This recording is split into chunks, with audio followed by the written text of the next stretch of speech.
नमस्कार मित्रांनो, नवीन एका व्हिडिओमध्ये तुमचं स्वागत आहे। आज संपूर्ण महाराष्ट्रामध्ये नगर परिषदेच्या निवडणुका पार पडल्या। या नगर परिषदामध्ये सगळ्यात एक संपूर्ण महाराष्ट्रामध्ये चर्चेची नगर परिषद ठरली म्हणजे सांगोलीची नगर परिषद। ते मध्ये सर्वात प्रथम म्हणजे शहाजी बापू पाटील यांना एकटं पाडण्यात आलं आणि एकटं पडून देखील सांगोलीची नगर परिषद एक हाती सत्ता मिळवण्यात आली।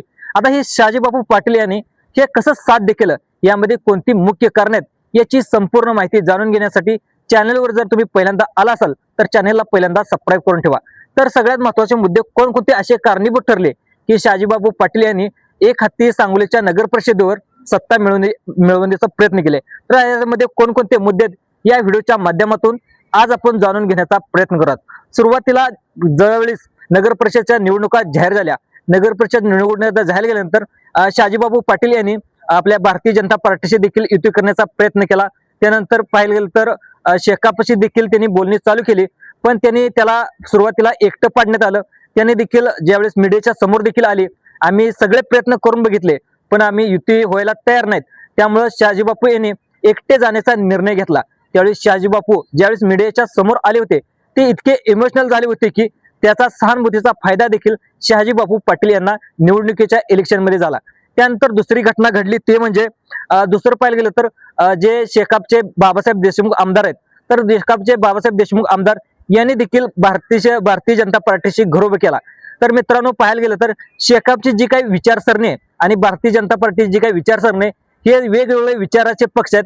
आणि सांगोला जिल्ह्यातील पाहायला गेलं तर जवळजवळ 11 वेळा सांगोलीचे आमदार गणपतआबा देशमुख स्वर्गवासी यांनी ज्या विचारावर निवडणूक लढवली होती 11 वेळा, ते विचार सोडून वेगळ्या भारतीय जनता पार्टीच्या विचारधारेचे त्यांनी घरोबा केल्याने याच्यामध्ये सांगोली तालुक्यामध्ये सांगोलीचे जे काही शहर आहे त्या शहरामध्ये नाराजी देखील पसरली होती। त्या नाराजीचा फायदा जे पाहिलं गेलं तर जे सांगोली तालुक्याचे माजी आमदार आहेत शहाजी बापू पाटील यांना याचा फायदा देखील नक्कीच झाला। दुसरा मुद्दा पाहायला गेलं तर दुसरी एक महत्वाची एक घटना घडली नगर परिषदेच्या निवडणुकीमध्ये, ते म्हणजे शहाजी बापू यांच्या ऑफिसवर ईडीची धाड देखील पडली।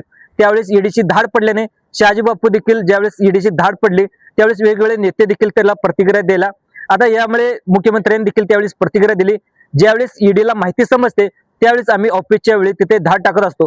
ऐन निवडणुकीच्या वेळी शहाजी बापू यांच्या ऑफिसवर असेल, त्यांच्या घरावर असेल, ज्यावेळेस ईडीची धाड पडली त्याचा फायदा देखील ज्याची सहानुभूती मिळवण्याचा प्रयत्न शहाजी बापूंनी 100% करण्याचा प्रयत्न केला। दुसरा मुद्दा पाहायला गेलं तर सगळ्यात महत्वाचं म्हणजे शहाजी बापू पाटील यांना जे संपूर्ण महाराष्ट्रामध्ये देखील फेमस आहेत त्याचा फायदा देखील एक महत्वाचा टर्निंग पॉईंट ठरला।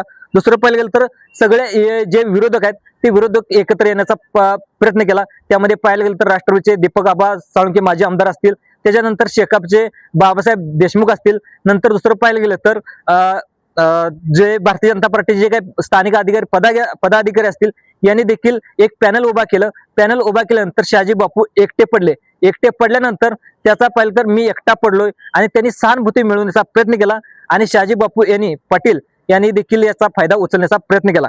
ते पाहायला गेलं तर स्थानिक नेतृत्व करण्याची क्षमता कोणाच्यात आहे हे शहाजी बापू यांनी 100% ओळखलं आणि त्याला नगराध्यक्ष पदासाठी उमेदवार ठरवला।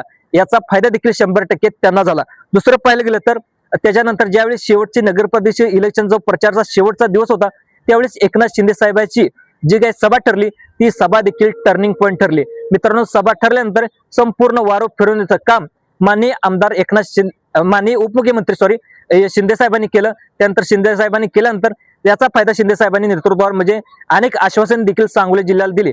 आता दुसरा महत्वाचा एक टर्निंग पॉईंट ठरतोय तो म्हणजे शेकापचे आमदार माननीय बाबासाहेब देशमुख यांनी देखील पाठिंबाच्या काळामध्ये ज्यावेळेस शहाजी बापू आमदार होते त्यावेळेस अनेक कामे केली होती, पण आता सत्ताधारी पक्षाची सत्ता या सांगोली तालुक्यात असल्यामुळे अनेक कामे प्रलंबित आहेत। त्यामुळे थोड्याशा प्रमाणामध्ये शेकापचे आमदार बाबासाहेब देशमुख यांनी भारतीय जनता पार्टीचे घरोबा केल्याने काही कामे प्रलंबित असल्याने त्यामुळे त्याची नाराजी देखील ते बाबासाहेब देशमुख यांच्यावरती होती आणि त्याचा पुरेपूर फायदा याचा शहाजी बापू पाटील यांना झाला। तर मित्रांनो, ही माहिती होती अतिशय महत्त्वाची आणि थोडके हे 5 मुद्दे होते आणि या 5 मुद्द्यामुळेच शहाजी बापू पाटील यांनी जी सांगोलीची नगर परिषद आहे ती खिचून आणण्याचा प्रयत्न केला। मित्रांनो, हा व्हिडिओ आवडल्यास जास्तीत जास्त लाईक करा, सबस्क्राईब करा आणि दुसऱ्या लोकांना सुद्धा शेअर करण्याचा प्रयत्न करा। धन्यवाद।